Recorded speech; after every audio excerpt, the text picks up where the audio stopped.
Thanks, Senator Britt. Appreciate it, and thank you all for being here. I apologize for stepping away, but Senator Grassley and I were actually on the Senate floor conducting some business relative to the committee, so we were not taking lunch breaks. We were busy during that period of time. Mr. LaCour, you were Solicitor General for the state of Alabama. Is that true?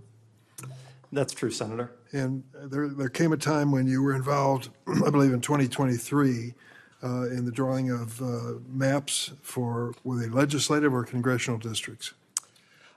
Senator, that case is still in active litigation, and I am an attorney for my client, so I want to be careful not to tread on any privileges. But there is some evidence that came out in litigation that state lawyers were advising state officials on issues of state law, which is something that the Attorney General's office in Alabama and in many states does do with pending legislation. Could you clarify, were these legislative districts or congressional districts? Sorry, Senator. These were congressional districts. Okay. And the case is still pending? Yes, Senator. We have appealed to the United States Supreme Court. Public reporting and testimony revealed that you played a significant role in working with the state legislature to create maps that continue to disregard federal court orders and suppress the influence of black voters. Would you like to comment on that? Senator, yes, I would like to say, again, we have arguments that we advanced in the case as to why that 2023 map is consistent with Section 2 of the Voting Rights Act and with Equal Protection Clause's demands that states not use race to sort voters into different districts. And when it comes to defiance of court orders, I don't think any court order has been defied in that case. There was a court order in 2022, back in January, a preliminary injunction entered against our earlier 2021 plan, and that order was complied with to the point where we got a stay from the United States Supreme Court. I hate to interrupt you, but I'm going to ask this specific question so that we get to the heart of this.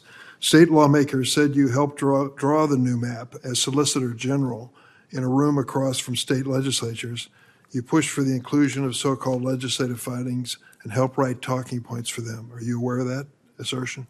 Senator, I'm aware of that evidence and those allegations. True. Senator, all I'm going to say is what the evidence shows in the case, because again, I'm an attorney that is still litigating on privilege issues that I do not want to overstep. In the case of Allen versus Milligan that went before the U.S. Supreme Court, I understand in 2022, you argued that Section 2 of the Voting Rights Act required evidence of discriminatory intent to prove a violation. Do you understand now that that is different than what the law says? Senator, we presented several arguments in that case. I think the Supreme Court has agreed that intent is not irrelevant under Section 2 of the Voting Rights Act.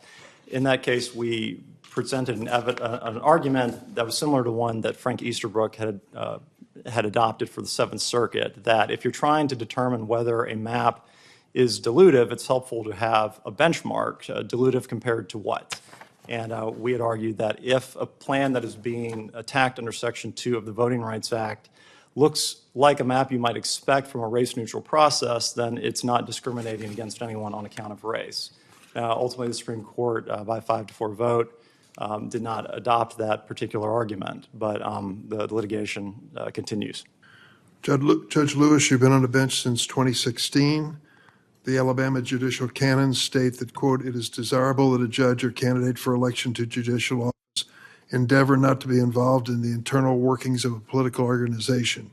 You have served as a member of executive committee of an Elmore County political organization since 2006, including chairman since 2018, and the state party's executive committee since 2008. Why did you not follow the recommendation of the Alabama judicial canons? Senator, it is a recommendation, but I also checked with the ethics and, of course, the JIC, which is our regulatory agency, and they permitted me to do that. Pardon me, who permitted you? The Judicial Inquiry Commission, JIC, is our regulatory body. And we run partisan elections in Alabama. I'm an elected official, so that was kind of a segue into my political career. Thank you.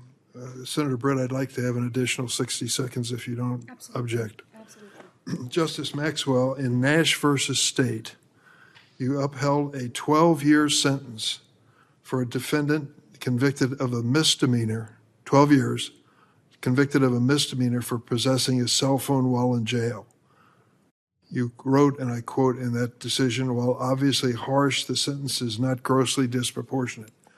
12 years in prison for a misdemeanor possession of a cell phone. Please explain.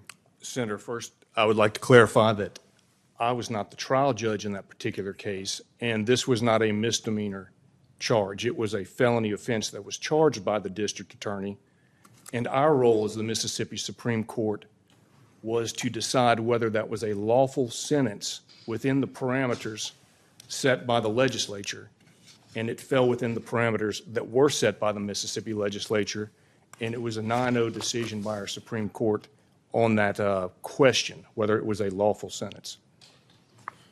The defendant had a wife and 3 children that depended on him, had been staying out of trouble with the law for nearly a decade since his prior conviction. The crime was victimless, and the facts suggest that his crime was accidental and likely caused by a failure in booking procedures. And yet you thought 12 years for a misdemeanor was warranted? Senator, I did not impose my personal thoughts about that particular sentence.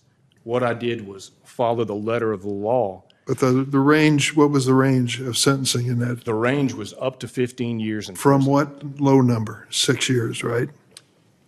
I don't remember the minimum range. We were just looking think at it was 6. whether it was within the parameters. 12 years for possession of a cell phone. Thank you, Madam Chair.